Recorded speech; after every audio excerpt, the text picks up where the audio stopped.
2026 ஆண்டு தொடங்கி நடைபெற்று வருகிறது.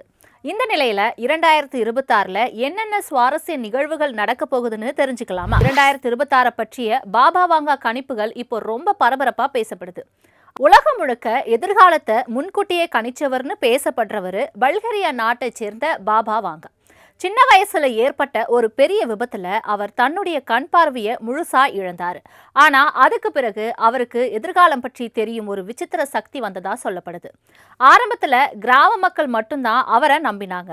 ஆனா காலம் போக போக அவர் சொன்ன பல விஷயங்கள் உண்மையா நடந்ததால உலகமே திரும்பி பார்க்க ஆரம்பிச்சது. அமெரிக்கா ட்வின் டவர் தாக்குதல், சோவியத் யூனியன் வீழ்ச்சி, இந்திரா காந்தி மரணம், செர்னோபில் அணு விபத்து, சுனாமி மாதிரி பெரிய இயற்கை பேரழிவுகள் இதெல்லாம் அவர் முன்பே சொன்னதா பல தகவல் இருக்கு. அதனாலதான் பாபா வாங்க சொன்ன எந்த ப்ரெடிக்ஷனா இருந்தாலும் மக்கள் அதை சும்மா கடந்து போக மாட்டாங்க. அந்த வகையில 2026 பற்றிய பாபா வாங்கா கணிப்புகள் இப்போ ரொம்ப பரபரப்பா பேசப்படுது. அவர் சொன்னதுபடி பார்த்தா இந்த ஆண்டு உலகத்துக்கே ஒரு பெரிய திருப்பு முனையா இருக்குமா. முதல்ல உலக பொருளாதாரம் கடும் சிக்கலுக்கு போகும், பண மதிப்பு குறையும், வங்கிகள் தடுமாறும், நாடுகளிடையே பொருளாதார பதற்றம் அதிகரிக்கணும். இதோட சேர்ந்து தங்கம் விலை வரலாறு காணாத அளவுக்கு உயரும்னு சொல்லப்படுது. அடுத்ததா இயற்கையும் சும்மா இருக்காதுன்னு அவர் கணிச்சிருக்காரு. நிலநடுக்கம், வெள்ளம், கடும் வெப்ப அலை, புயல் மாதிரி பேரழிவுகள் பல நாடுகளை பாதிக்கும் அபாயம் இருக்குன்னு கூறப்படுது.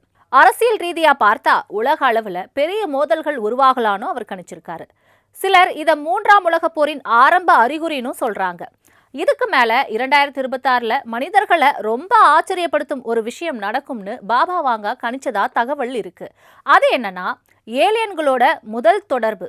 பூமியை தவிர வேறு உலகங்களிலும் உயிரினங்கள் இருக்கிறது என்ற உண்மை உலகத்துக்கு வெளிப்படும் தருணம் வரும்னு சொல்லப்படுது. அதே நேரத்துல பூமியின் 8% நிலப்பரப்பு கடுமையான நிலநடுக்கம், வெள்ளம், எரிமலை வெடிப்பு ஆகியவற்றால பாதிக்கப்படும் அவர் கணிச்சிருக்காரு. அதே போல ரஷ்யாவிலிருந்து ஒரு சக்தி வாய்ந்த தலைவர் உலக அரங்குல பெரும் செல்வாக்கு பெறுவார்னோ, அவர் உலகின் அதிபதினு கூட அழைக்கப்படும் நிலைக்கு உயர்வார்னு கணிப்புகள் சொல்லுது.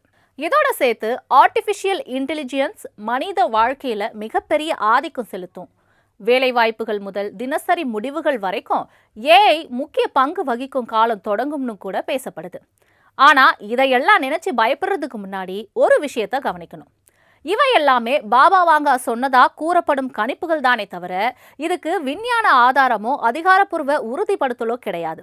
இருந்தாலும் அவர் கடந்த காலத்துல சொன்ன சில விஷயங்கள் நடந்ததால 2026ல உண்மையிலேயே என்ன நடக்க போகிறதோன்னு ஒரு எதிர்பார்ப்பு மக்கள் மத்தியில உலாவிக் கொண்டுதான் இருக்கு.